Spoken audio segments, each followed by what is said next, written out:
Good morning, Bill, Joe, Sean, and Molly. It was so great to see a few of you several weeks ago in Las Vegas. And by the way, I'm coming at you from my office in Naples, Florida today, which is way cooler than it was in Las Vegas. So for any of our friends out that way looking to cool off, come visit us. You just never know in the industry where you're gonna find things, especially as an independent brokerage owner, where I'm gonna find things that will help inspire our growth, our future, things that we can learn from, and most importantly, things that I can teach and convey to my team that will help us add value and be different and stand out and be unique. So I'm going to share an odd example with you. As you can see, I have a very big mouth of teeth. So I'm going to tell you what I learned from my teeth and how I equated it to real estate. I go get my teeth cleaned every quarter. I go all the time. My greatest fear in life is that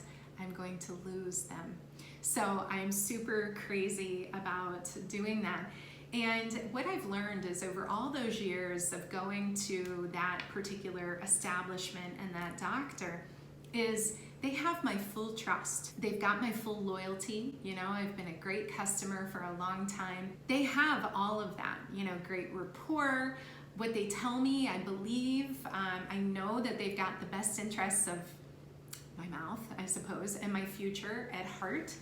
And in going, as I'm aging, my teeth started shifting, and my dentist, who is a provider for the product Invisalign, said to me, you really need to look into doing this. He did the scans in the office, you know, gave me the price of multi-thousands of dollars, and then quickly handed me, if you don't want to pay it all up front here, we've got this company that we work with that you can fill out this wonderful credit application and, you know, get this done. It's going to take about 2 years for you to go through the system to do what we need to do with them, and you need to come visit us regularly so we can maintain it. I probably would not have even thought twice about it because I trust them, but I kept putting it off because it wasn't something that I wanted to do right away. Fast forward about a month or so later, I see a commercial on TV for Smile Direct Club. They're talking, oh, we'll do it in 6 months and what have you, and you know, me who believes in adding value and trust and, you know, all of these things that you build up, especially with your customers. I went online and I signed up for information, got it, signed up, got the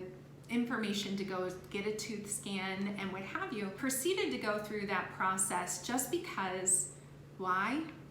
Because the compression of the transaction, my dentist told me it was going to take 2 years. They were saying it's going to be 6 months. Price was condensed. I wasn't going to have to go to a doctor. It was all going to come to me, and it was going to be easy, easy, easy. And I went back to my dentist for my regular follow-up, and he said to me, what are you doing to your teeth? And so I explained to him what I learned from this was, much like, you know, a product like Kleenex, Invisalign has spent millions of dollars, millions, branding their product. You know, it's one of those products that you think of. Anytime you think of invisible aligners, you call it Invisalign. I'm doing the same thing with a competitive company. They've spent so many millions positioning it in the marketplace.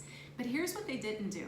They did not properly convey or educate or share with their providers, the people that were selling their product, that were putting their product out to the marketplace. They didn't clearly convey the message of how they were supposed to convey the value proposition. Why Invisalign? Why the extra money? Why these things are so important?